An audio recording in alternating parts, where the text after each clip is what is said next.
aula de hoje vamos falar sobre um grande pensador, sociólogo brasileiro, o Gilberto Freire, entre de 1900 a 1987, ou seja, o último ano do século XIX até o ano 87 do século XX. Ele é um grande escritor, sociólogo, pensador brasileiro, histórico. Ele formou-se nos Estados Unidos da América, fez mestrado lá depois ele veio para o nosso país, lá no Brasil, onde ele vai escrever sua obra-prima, sua grande obra, que é a Casa Grande de Senzala, onde ele vai analisar o contexto histórico e cultural da formação do nosso país. E o nosso país foi formado basicamente, na perspectiva dele, a partir dessa configuração social. A Casa Grande era a habitação de quem, vocês sabem? Não. Vamos estudar a história agora. Casa Grande é Senzala. Nunca ouviu falar da Casa Grande de Senzala? Da Casa Grande eu já ouvi falar só. A Casa Grande era a habitação do senhor de engenho. O Brasil teve alguns períodos históricos. De 1500 a 1530, a exploração do nosso território foi em cima do pau-brasil. A partir de 1530 começa o processo de colonização. Os europeus passam, os portugueses especialmente, a vir para o Brasil, explorar o território brasileiro. O Brasil é dividido em capitanias hereditárias, cada capitania é concedida a um capitão donatário que tinha como função explorar economicamente essa faixa de terra ainda concedida. Ele precisava colonizar e explorar economicamente essa faixa de terra. E algumas regiões vão prosperar economicamente nesse aspecto. Algumas capitanias, como a capitania de Pernambuco e a capitania de São Vicente, que deu origem a São Paulo. E prosperaram por quê? Principalmente por conta da exploração da economia canavieira, da cana-de-açúcar. Então, eles plantavam a cana-de-açúcar, depois extraíam essa cana, a partir dos engenhos. Ali eles produziam açúcar que seria exportado para a Europa.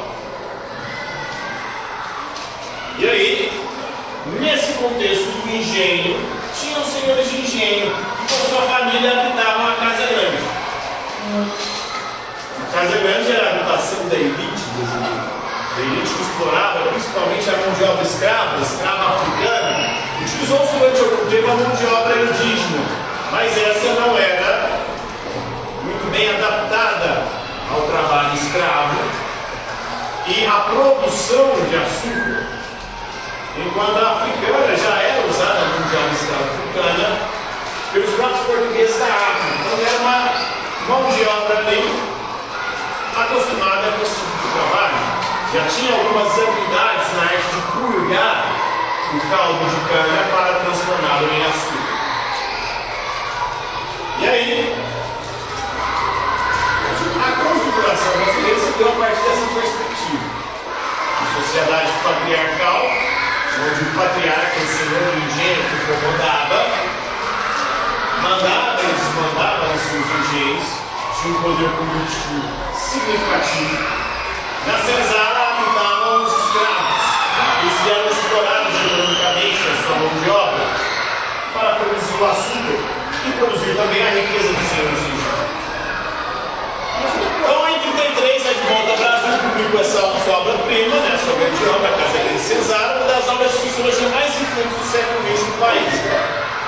Mas só que essa obra trouxe uma polêmica. A polêmica foi posterior. Qual que é a polêmica? A polêmica é a ideia da democracia racial. O Gilberto Freire, por ter morado nos Estados Unidos, ele vai comparar a relação entre brancos e negros no nosso país.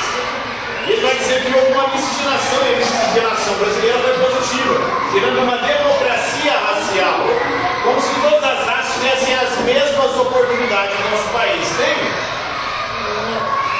Negros e indígenas, historicamente, têm as mesmas oportunidades que os brancos? Não. Mas é evitável que sim, houve uma grande contribuição da cultura indígena, principalmente africana, no nosso país, na música, na cultura, na culinária. Claro que houve sim essa contribuição, mas não aconteceu essa democracia racial. Ele falava isso por quê? Porque no Brasil não acontecia a mesma coisa que nos Estados Unidos. Nos Estados Unidos sempre houveram fizemos uma democracia.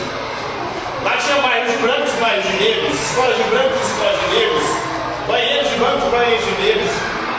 Tinha algo legalmente instituído que separava brancos e negros. Eles não se misturavam. No Brasil não houve essa mistura.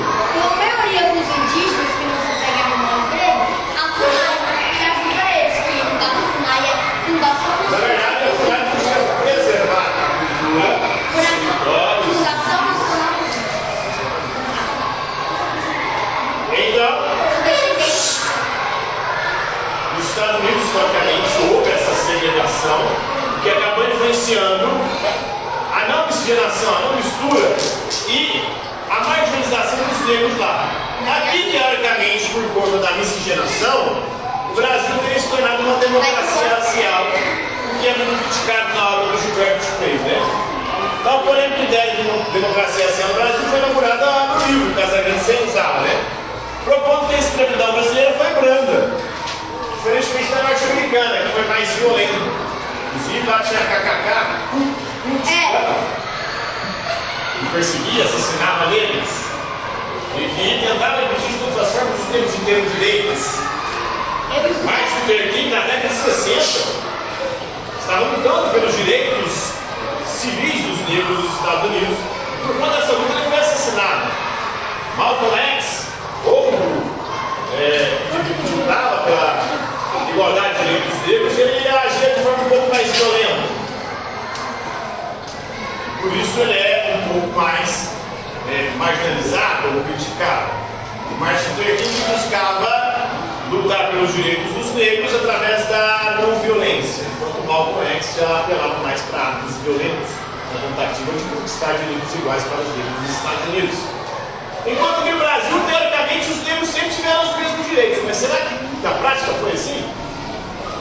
Então o racismo no Brasil é diferente do racismo norte-americano, que era um racismo explícito, declarado, manifesto. Aqui, o racismo sempre foi velado, encoberto. Um racismo esfumaçado, para ninguém ver. Onde teríamos uma sociedade teoricamente igualitária para todo mundo, mas na prática uma sociedade que sempre marginalizou, violentou os negros. Em todos os aspectos. A capoeira, por exemplo, já foi considerada crime, prática cultural, no século XIX era crime. Capoeira proibida. As rodas de samba foram perseguidas. A religiosidade africana, a Umbanda, Candomblé, foram perseguidas e ainda são perseguidas. A cultura negra ainda é marginalizada em muitos aspectos. Por mais que o Brasil celebre o samba, celebre o carnaval, celebre todas as expressões culturais culinárias, toda a cultura negra, mesmo assim, os negros ainda são os mais pobres. A maior parte da população carcerária, os que mais morrem vítimas da violência policial. Um cara que uma vez me fez racismo no meu bairro, porque meu pai é negro, hoje em dia mandou um currículo para trabalhar na empresa dele. Não dá voltas, né? Mas nem sempre dá voltas assim. Dá voltas. No caso, o pai vai só por cima, na parte das vezes o negro sai por baixo. Porque a sociedade, nós vivemos um racismo cultural, onde há estruturas que fazem com que o negro permaneça nessa condição subalterna.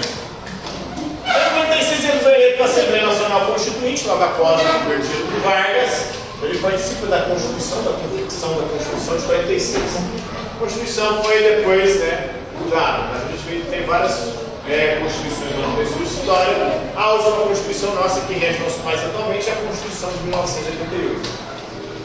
Então a miscigenação como base da identidade brasileira, o Brasil é um país miscigenado, misturado.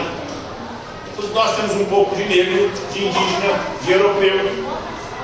E até de outros grupos que vieram para cá, outros europeus, como italianos, poloneses, alemães, japoneses. Alemã, italiana, japonesa. Então, em relação entre patriarcalismo e formação social, ou seja, o Brasil foi formado por uma sociedade patriarcal, em cima da figura do senhor de engenho. E até hoje nós temos reflexo disso. Nós temos lá no Congresso Nacional hoje esse patriarcalismo representado pela bancada ruralista, a bancada do boi, a bancada do agronegócio, que é a continuidade do senhor de engenho, mandando e desmandando no nosso país. É uma bancada conservadora de direita e acaba fazendo com que o Brasil permaneça como um país extremamente agrário, freando a nossa industrialização e a modernização da nossa economia do nosso país, para que a gente pudesse competir de forma mais efetiva no cenário internacional. Aí eles ficam lá se gabando de que o agro é pop, o agro é top, o agro é o que move, o agro é tudo que move o nosso país, né? Mas não, o agro é o grande responsável pelo atraso do nosso país. Porque ele freia a nossa modernização, a nossa industrialização, ele entrega isso tudo para os estrangeiros. O Brasil poderia hoje produzir carros, produzir aparelhos eletrônicos, como telefones celulares, poderia estar competindo aí. Na década de 80 o Brasil tinha tudo isso, tinha indústria de eletrônicos, tinha CCE, tínhamos indústria de carros, e a Coreia do Sul não tinha nada disso. Hoje a Coreia do Sul tem a Hyundai, que é uma grande produtora de carros. Tem a Samsung, que é uma grande produtora de aparelhos eletrônicos. O Brasil, nesse período de 40 anos, se não tivesse entregado a nossa economia para os estrangeiros, nós poderíamos estar produzindo hoje e competindo com a Samsung. Até melhor, porque com 40 anos a gente estaria na frente deles. Nós estávamos na frente, na década de 80, da China e da Coreia do Sul. Hoje nós estamos atrás do processo de industrialização.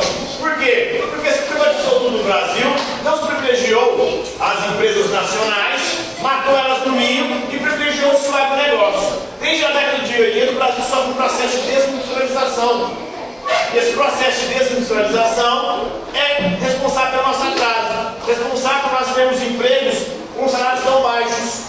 Por sermos uma economia que era para ser pungente, né? Somos a 8ª maior economia do planeta, éramos para estar aí entre os 4 ou 5 maiores, as 5 maiores economias do mundo. Então, por isso que é o... Aqui é a grande fazenda, porque a gente privilegiou vender o que é mais barato. Carne, comida e minério. Aqui é o que tem mais trabalho. Que trabalho mesmo. Se tivéssemos industrializado, investido em ciência e tecnologia para poder avançarmos, não, a gente não investe em educação, ciência e tecnologia, nós não protegemos as nossas indústrias, pelo contrário, nós as matamos, deixamos a concorrência estrangeira as matar. E aí a gente não tem como competir. Hoje a China já está competindo, já tem carro top, já tem Xiaomi, já tem vários aí, né, com aparelhos eletrônicos, na Coreia do Sul a mesma coisa. Na década de 80 a gente estava na frente desses dois países. Em 40 anos, competindo com eles, se tivéssemos protegido a nossa indústria, nós estaríamos hoje competindo com eles. Eles protegeram a indústria deles. Estão na ponta hoje da tecnologia mundial. Nós não protegemos, nós matamos a nossa indústria. E aí o que aconteceu? A gente se lascou. Eles hoje têm mais tecnologia, têm empregos mais valiosos, pagam mais, e a gente continua aqui se gabando de ser o país do agronegócio. O agro é pop, o agro é top, o agro é tudo. O agro é a merda desse país. É a bosta, é o senhor de engenho, é a sociedade patriarcal que fudeu com a gente.